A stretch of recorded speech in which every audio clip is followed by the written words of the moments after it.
আমার জীবনের একটি সত্য ঘটনা আপনাদের জানাবো। আমার বিয়ে হয় 22শে এপ্রিল 2014 সালে।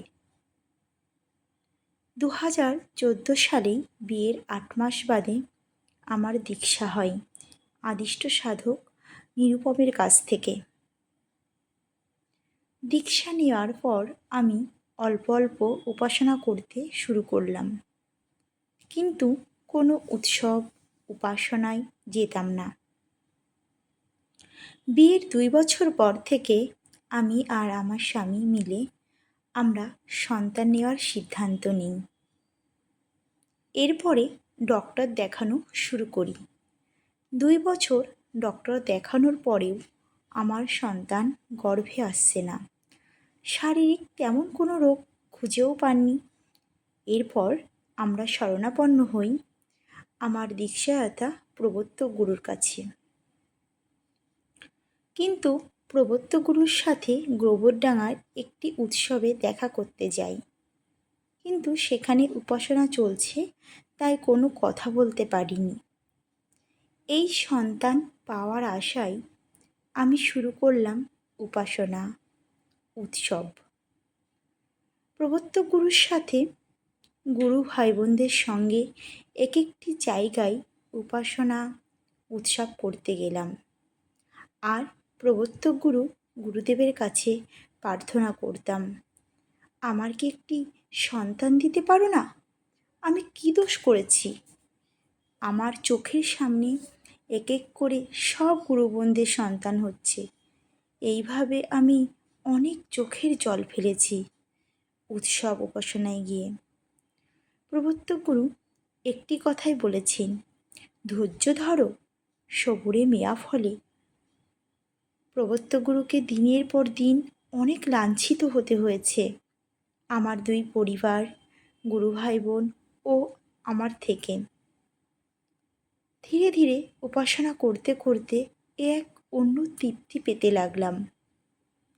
মনে হয় এ আর এক ক্ষুধা।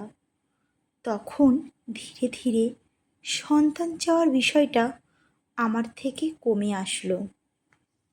প্রবর্তক গুরু একটি কথা আমাকে জানিয়েছিলেন, তোমার সন্তান হবে, একটু দেরিতে হবে। তার জন্য তোমাকে উন্নতির একটি জায়গায় পৌঁছাতে হবে। তাই আমি সেদিকেই দিনের পর দিন নজর দিতে লাগলাম। গুরুদেবের অশেষ কৃপায় আজ থেকে 5 বছর আগে হাবড়ায় একটি উপাসনাতে গিয়ে প্রবর্তক গুরু আদিষ্ট নিরুপমের চরণে প্রণাম করে 2টি যমজ সন্তানের জন্য প্রার্থনা করেছিলাম মনে মনে। আমার মাথায় হাত দিয়ে আমার মনের কথা বুঝে বলেছিলেন, সামলাতে পারবে তো? তারপর 2 বছর পরে বলেছিলেন, উন্নতির পরিণতি অবস্থায় পৌঁছালেই তবেই তোমার সন্তান এই পৃথিবীতে আসবে।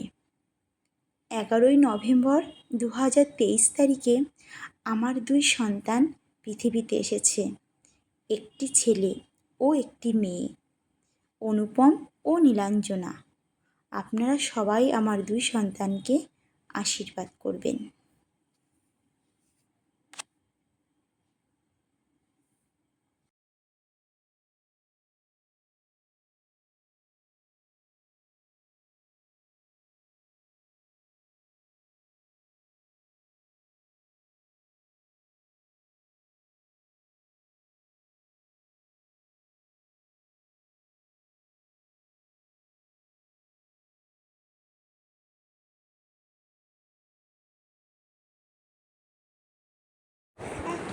নমস্কার, আপনাদের অসীমা।